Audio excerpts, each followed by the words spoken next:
Veritas Ferrum, Guaramer 40.000. Herejía de Horus 5.1. El crucero de asalto, Veritas Ferrum, llega en el sistema Ispan en la segunda ola de las fuerzas imperiales. Golpeado por los enemigos y obligó a retirarse, la tripulación debe tomar una decisión difícil cuando los sobrevivientes de la masacre piden ayuda. Las explosiones se propagaron a lo largo de ambos flancos del Veritas Ferrum. El crucero de asalto de los Manos de Hierro recibió la andanada mientras maniobraba entre sus enemigos. Con los Amos de la Noche a babor y la Legión Alfa a estribor, no había posibilidad de huida, solo una elección de enemigo. Los escudos de vacío del Veritas, bajo el asedio de los dos cruceros más ligeros, refulgían con la intensidad de un nuevo sol. El resplandor era tan intenso que por un instante el Hércules no mostró nada más que un blanco enceguecedor.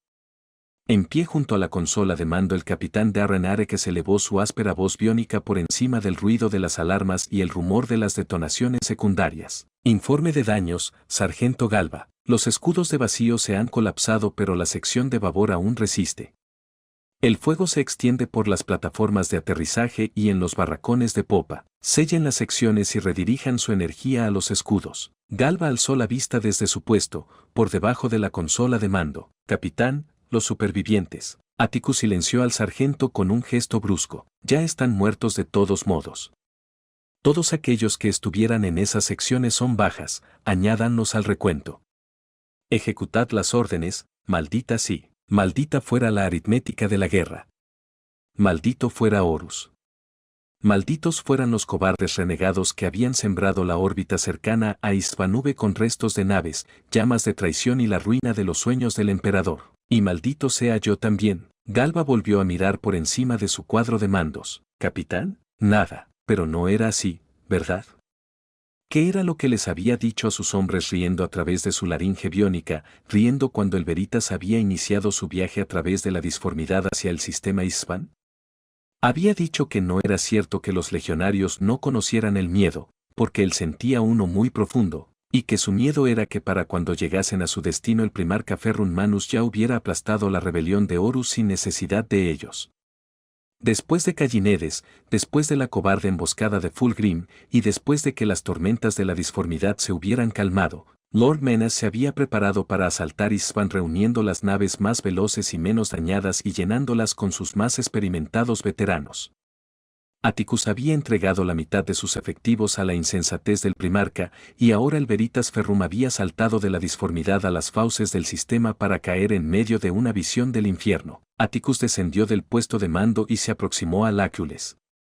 Diseminados por la lejana órbita de la estrella central de Ispan flotaban los restos de un cementerio de naves leales. Algunas habían sido alcanzadas mientras intentaban huir, pero muchas más habían sido arrasadas por el fuego enemigo tan pronto como habían dejado atrás el Inmaterium. La segunda oleada de los Manos de Hierro había sido aniquilada, todo a estribor. Atticus recorrió con la mirada su tripulación. ¿Ninguno vais a preguntarme si me siento aliviado porque mis temores no se hayan cumplido? Susurró. La batalla aún no había acabado, pero la cruda realidad era que al parecer pronto lo haría. Señaló con el dedo la nave enemiga más cercana que entró en el ángulo de visión del oculum en el momento en que el Veritas comenzó su maniobra. Quiero que todo lo que tengamos golpee a esos bastardos de la Legión Alfa. Si todavía hubiera tenido labios, los habría curvado en una sonrisa asesina. ¿Así que los individuos no son importantes, no, Alfarius? Entonces abatamos ese rebaño tuyo al completo. Con la pausada majestuosidad de un glaciar el Veritas rodeó a su presa. La nave de la Legión Alfa burlada intentó retirarse ascendiendo por encima de la eclíptica, pero era demasiado tarde. La salva concentrada de lanzas de plasma y torpedos sobrecargó sus escudos de vacío, que se desvanecieron como cascada fulgurante antes de que los Manos de Hierro descargaran la andanada principal en medio de ambas naves. El impacto fue devastador, la nave traidora se partió por la mitad. Galva informó desde su puesto. La nave de los Amos de la Noche vuelve a abrir fuego. Anotado, sargento.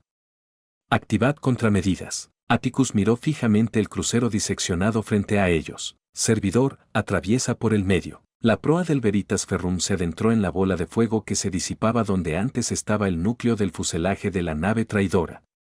Las dos secciones de la nave de la Legión Alfa la flanquearon como si trataran de apresarla con su abrazo en el medio del vacío. Los cascos de las naves impactaron ligeramente, pero el Veritas se libró de la presa. Detrás de ellos el flanco del crucero de los Amos de la Noche había quedado expuesto. La nave estaba realizando una maniobra evasiva, pero se quedaba sin tiempo.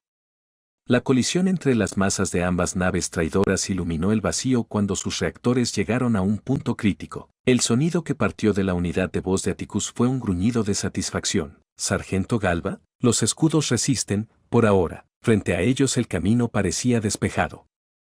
Atticus se dirigió al oficial de comunicaciones. ¿Algún mensaje del sitio de desembarco? Nada que pueda confirmar, capitán. Hasta ese momento no habían recibido nada más que fragmentos de comunicaciones, retazos de llamadas de auxilio que aseguraban provenir de manos de hierro y que lamentaban la muerte del primarca, pero en ningún momento una respuesta directa a sus comunicados. Atticus volvió a la consola de mando. Más mentiras entonces. No creería que Ferrus Manus hubiera sido asesinado, no a menos que viese frente a sí el cadáver del primarca. Y tal vez ni aún así. No lo creería.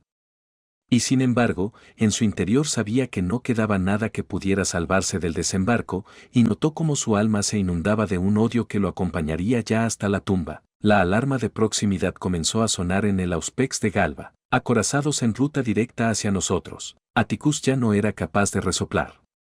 Tanto había desaparecido de su débil carne, reemplazada por la dureza del metal, que se veía imposibilitado para muchos de los gestos humanos. Así, no resopló, sino que apretó los puños, doblando los bordes de la consola de mando. «Debemos retirarnos», sonó como si sus palabras hubieran atravesado unos dientes apretados. Si no lo hacemos y no ha quedado nada tras la masacre de las fuerzas leales desplegadas en la superficie, entonces, ¿qué quedará de nuestra legión? El oficial de comunicaciones se dirigió hacia la consola de mando, recibiendo señal. Thunderapps. 2. Alejándose de la órbita del planeta. Solicitan auxilio. La aritmética de la guerra se cernió una vez más sobre Atticus. Retransmisión por el altavoz principal. Aquí el sargento Quedan sonó en medio de la estática. Salamandras, 139ª compañía. Nuestra portanaves ha sido destruida. Necesitamos recuperación. Atticus miró la imagen hololítica del mapa estratégico frente a sí. Quedaban tan pocas naves aliadas. La Veritas era la única lo bastante cercana y apenas contaba con una libertad ilusoria para actuar. Y la aritmética era despiadada. Lo lamento, sargento, no podemos ayudarlos. Este es el crucero de asalto de la 10ª Legión Veritas Fer. Tenemos algunos de sus hermanos a bordo, así como algunos de la Guardia del Cuervo. Hemos perdido a muchos en su rescate, ¿ese esfuerzo no ha valido de nada? ¿Tienen a bordo a nuestro primarca? Se hizo el silencio durante un largo segundo. No, otro segundo. Entonces me temo que 3 legiones han caído por el emperador y se enfrentan a la aniquilación total. ¿Van a abandonarnos? ¿Van a olvidar nuestro sacrificio? ¿Van a conceder a los traidores una victoria absoluta? ¿No va a quedar testigo de lo que ha ocurrido hoy en Isbanube? Atticus maldijo para sí. Maldijo a Quedan. Maldijo a toda la galaxia. Servidor, establece una trayectoria de intersección.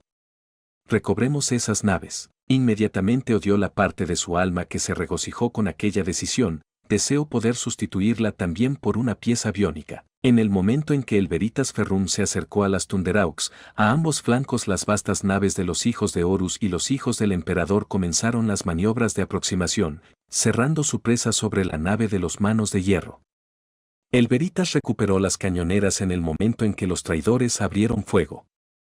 Las compuertas de la plataforma de aterrizaje se estaban cerrando cuando los torpedos impactaron en el acceso al muelle, y el daño que era ya terrible se convirtió en catastrófico. Las explosiones se sucedían, un trueno tras otro. Atticus notó las heridas de su nave a través de la interfaz del puente de mando como una hoja acuchillándolo en las costillas. Las alarmas de brechas en el fuselaje del Veritas gritaban el dolor. A pesar de ello, los Manos de Hierro aún contaban con un vector de huida. Atticus golpeó la estructura forjada de la consola de mando. Adelante, el Veritas corrió. La fisura en su flanco era enorme y sangraba oxígeno y llamas y pequeñas figuras revestidas de servoarmaduras en el vacío. La nave se convulsionó con la detonación de otro torpedo. Galva se inclinaba con furia sobre su puesto, como si las propias pantallas fueran sus enemigos. El fuego se extiende, capitán.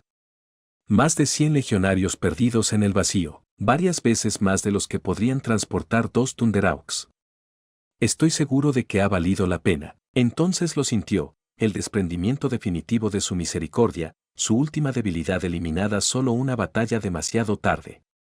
Y en ese momento, sin que le quedara nada más que una senda desesperada, una calma tan fría como una tumba descendió sobre él. Ejecuten el salto. Galba se quedó mirándolo fijamente. Capitán, la integridad del casco está comprometida. Ejecuten el salto.